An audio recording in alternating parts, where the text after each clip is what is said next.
बनी कोई Hindi academy channel पर आपका स्वागत है। मैं आपके लिए मोस्ट इंपॉर्टेंट क्वेश्चन लेके आई हूँ।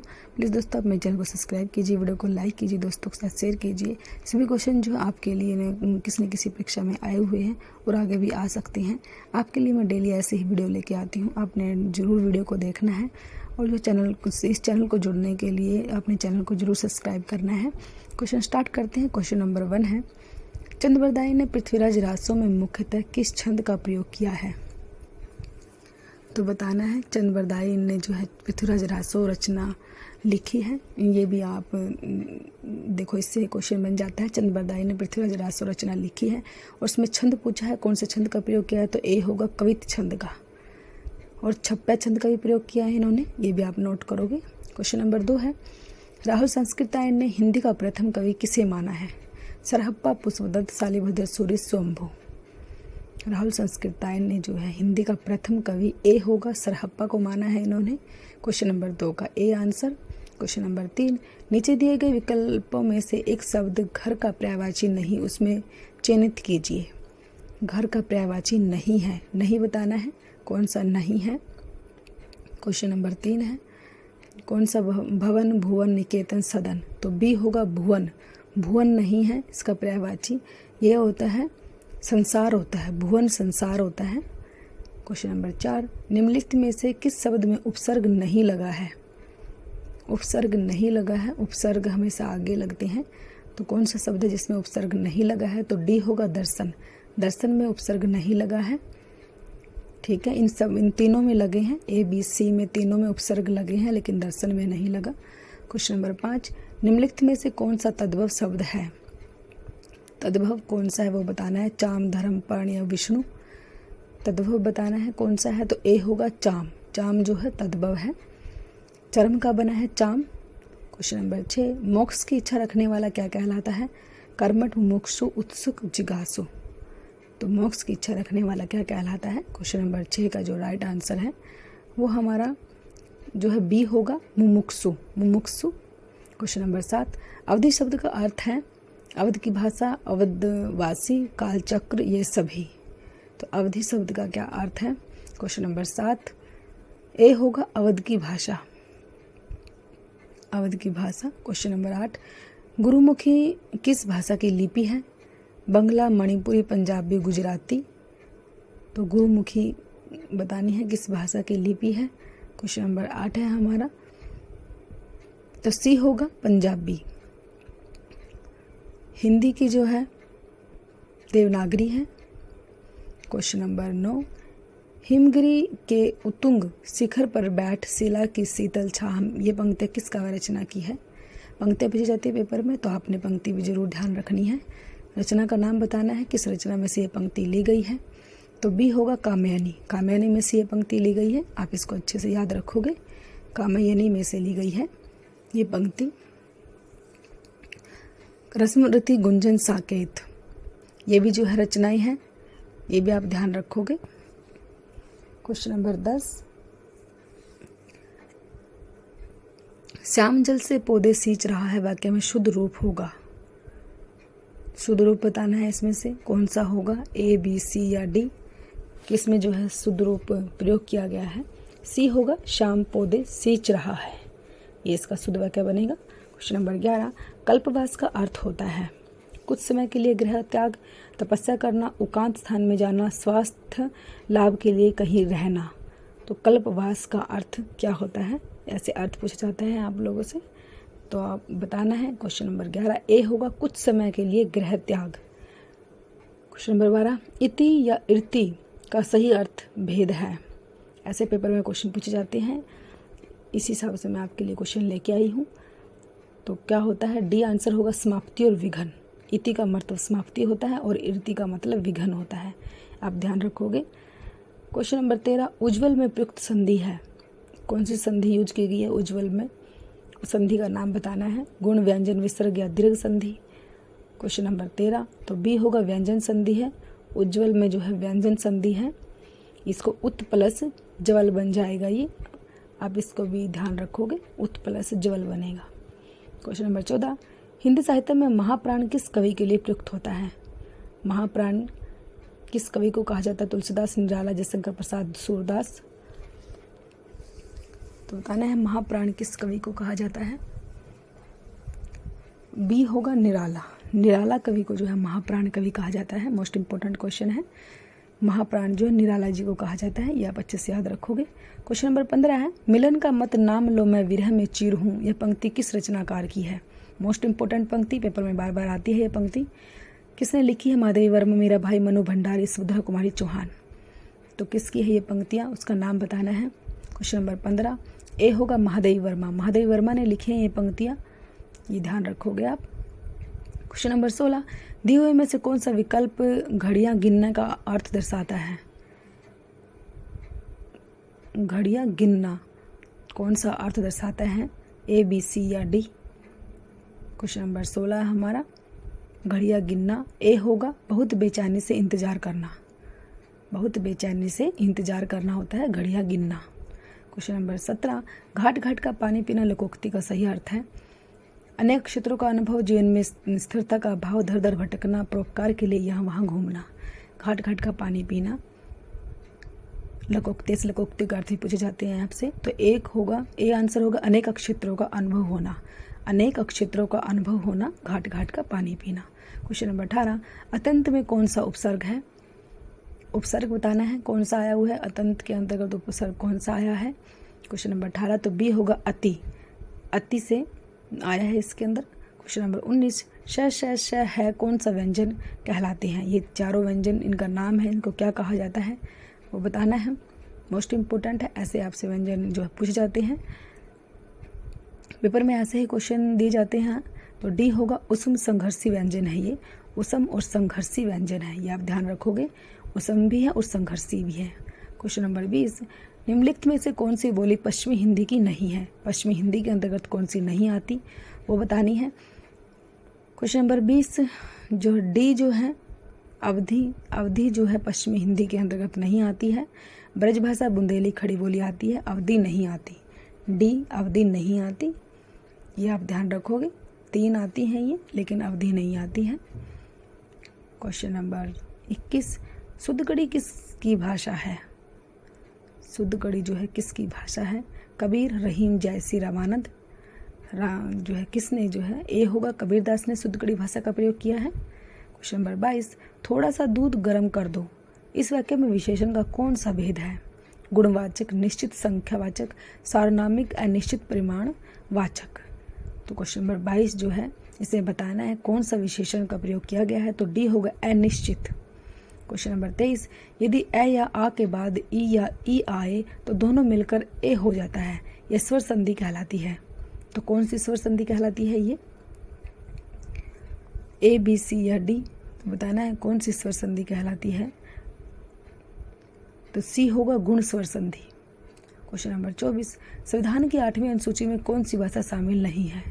बोडो, मैथिली, भोजपुरी, डोगरी। क्वेश्चन नंबर 24 संविधान की 8वीं अनुसूची में कौन सी भाषा शामिल नहीं है। तो सी होगा भोजपुरी। भोजपुरी नहीं है शामिल 8वीं अनुसूची में। 22 भाषाएं शामिल है, लेकिन भोजपुरी उसमें से नहीं है। क्वेश्चन नंबर 25 पवन शब्द में कौन सी संधि है। संधि बतानी है, गुण संधि, यण संधि, अयादि संधि, वृद्धि संधि। तो सी होगा अयादि संधि है। पवन में जो है अयादि संधि है, पौ प्लस अन ऐसे बनेगा ये ध्यान रखोगे आप। क्वेश्चन नंबर 26 आघात का विलोम शब्द है। प्रघात, संघात, बलघात, प्रतिघात। आघात का विलोम बताना है। क्वेश्चन नंबर 26 तो डी होगा प्रतिघात। क्वेश्चन नंबर 27 बिनु पग चले सुने बिनु काना, इसमें कौन सा अलंकार मोस्ट इंपोर्टेंट, ये लाइनें पेपर में बार बार आती है। इसमें अलंकार बताना है कौन सा, विभावना, श्लेष, रूप के वर्कोक्ति। तो कौन सा अलंकार इसके अंतर्गत दिया हुआ है, बिनु पग चले सुने बिनु काना। क्वेश्चन नंबर 27 तो ए होगा विभावना। विभावना अलंकार है इसके अंदर, ये आप ध्यान रखोगे। क्वेश्चन नंबर 28 ऊन का तत्सम रूप है उरण, उरण्य, उरण, ऊनीय। तो ए होगा उरण, ऊन का जो है उरण। क्वेश्चन नंबर 29 महाभारत की कथा पर आधारित नाटक है। अंधा युग, अंधी गली, कोणार्क, आधे अधूरे। महाभारत की कथा पर आधारित नाटक का नाम बताना है, कौन सा नाटक है से महाभारत की कथा का वर्णन किया गया है। तो क्वेश्चन नंबर 29 का ए होगा अंधा युग। अंधा युग है वो नाटक, वो जो है नाटक जो है ये धर्मवीर भारती का है, ये भी नोट करोगे आप। धर्मवीर भारती का ये अंधा युग। क्वेश्चन नंबर 30, गौरीशंकर शब्द किस समास का उदाहरण है? बहुब्रीहि समास, कर्मधारय समास, द्वंद्व समास या तत्पुरुष समास। क्वेश्चन नंबर 30 जो है गौरीशंकर किस समास का उदाहरण है? तो सी होगा द्वंद्व समास। क्वेश्चन नंबर 31, नागरी लिपि को दक्षिण में क्या कहा जाता है? नंदी नागरी, पहाड़ी नागरी, दक्षिण नागरी या पर्वत नागरी? नागरी लिपि को दक्षिण में क्या कहा जाता है? क्वेश्चन नंबर 31 है हमारा, ये बताना है। तो ए होगा नंदी नागरी, नंदी नागरी कहा जाता है। क्वेश्चन नंबर 32, राम ने सुरेश के साथ मित्रता का निर्वाह किया, इसमें भाववाचक संज्ञा है। राम सुरेश निर्वाह मित्रता, तो भाववाचक संज्ञा बतानी है, कौन सी है इसके अंतर्गत? डी होगा मित्रता। मित्रता जो है वो भाववाचक संज्ञा है। क्वेश्चन नंबर 33, जब कर्ता एक क्रिया समाप्त करके दूसरी क्रिया में संलग्न होता है तो पहली क्रिया क्या कहलाती है? सहायक क्रिया, नामबोध क्रिया, इच्छाबोधक क्रिया या पूर्वकालिक क्रिया? क्वेश्चन नंबर 33, वो क्रिया क्या कहलाती है? जब कर्ता एक क्रिया समाप्त करके दूसरी क्रिया में लगता है। क्वेश्चन नंबर 34, गतानुगति शब्द का सही अर्थ है? प्राचीन आदर्शों के अनुसार चलने वाला, पीछे चलने वाला, अनुसरण करने वाला, गति को नहीं मानने वाला। क्वेश्चन नंबर 34 का राइट आंसर है ए, प्राचीन आदर्शों के अनुसार चलने वाला। क्वेश्चन नंबर 35, जिनका प्रयोग निश्चित शब्द समुदाय या पूरे वाक्य का अतिरिक्त भावार्थ प्रदान करने के लिए होता है उसे कहते हैं? ए, बी, सी या डी, उसे क्या कहते हैं?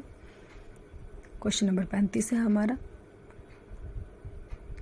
तो डी होगा। क्वेश्चन नंबर 36, दिए गए वाक्यांश के लिए एक शब्द का प्रयोग कीजिए जिसका नाम सबसे पहले लिया जाता है। सर्वश्रेष्ठ, प्रथम स्मरणीय, अग्रण्य और सर्वनाम, उस शब्द का नाम बताना है। क्वेश्चन नंबर 36, सी होगा अग्र अनगण्य।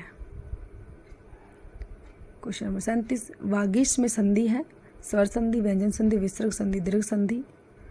क्वेश्चन नंबर 37, वागीश में संधि है, बी होगा व्यंजन संधि है। ये ऐसे बनेगा वाक प्लस ईस, वागीश, ये नोट करोगे आप। क्वेश्चन नंबर 38, स्थायी भाव जागृत होने पर होने वाली शारीरिक चेष्टाओं को क्या कहा जाता है? विभाव, अनुभाव, संचारी भाव या स्थायी भाव? स्थायी भाव जागृत होने पर होने वाली शारीरिक चेष्टाओं को क्या कहा जाता है? तो बी होगा अनुभाव कहा जाता है उसको, अनुभाव, बी आंसर। 4 होते हैं ये अनुभाव भी, ये भी आप ध्यान रखोगे, 4 होते हैं अनुभाव।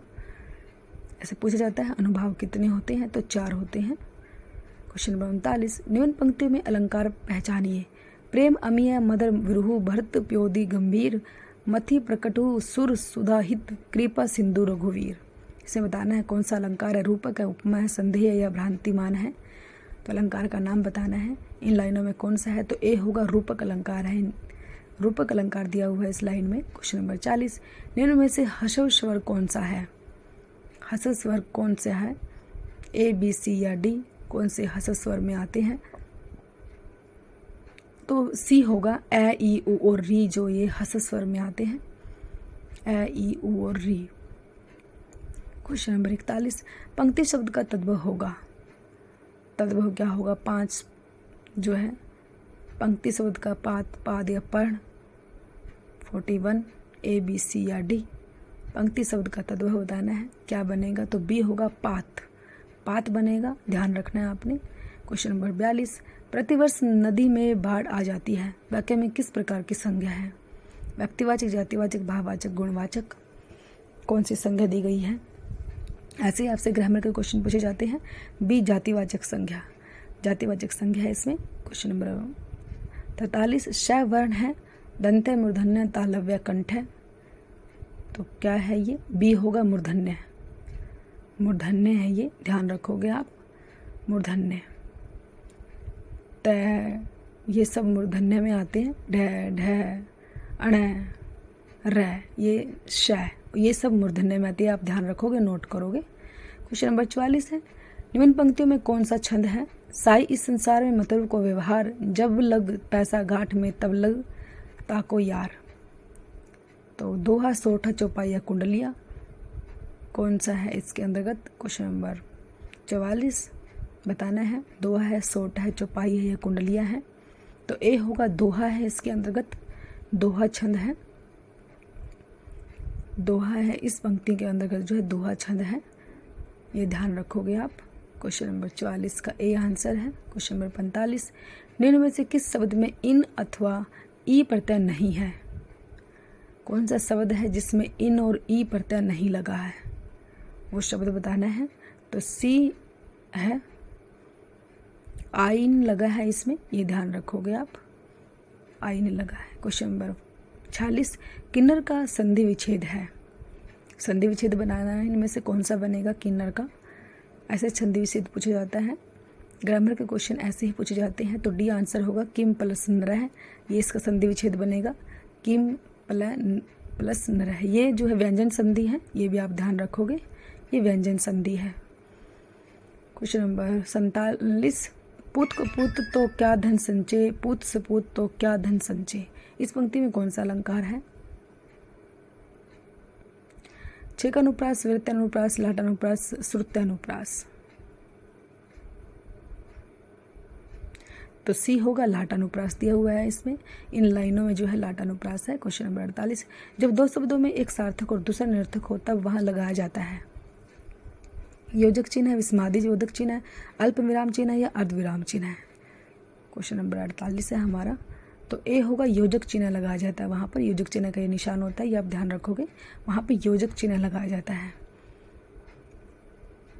क्वेश्चन नंबर 49, अशोक के फूल काव्य संग्रह के रचनाकार हैं।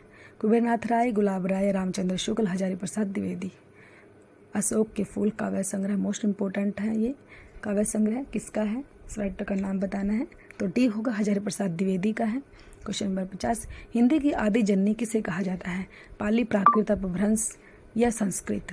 क्वेश्चन नंबर 50, हिंदी की आदि जननी किसे कहा जाता है? क्वेश्चन नंबर 50 का राइट आंसर डी होगा, संस्कृत को। तो प्लीज़ दोस्तों, अगर आपको वीडियो अच्छी लगती है तो वीडियो को जो है सब्सक्राइब कीजिए चैनल को। Thanks for watching.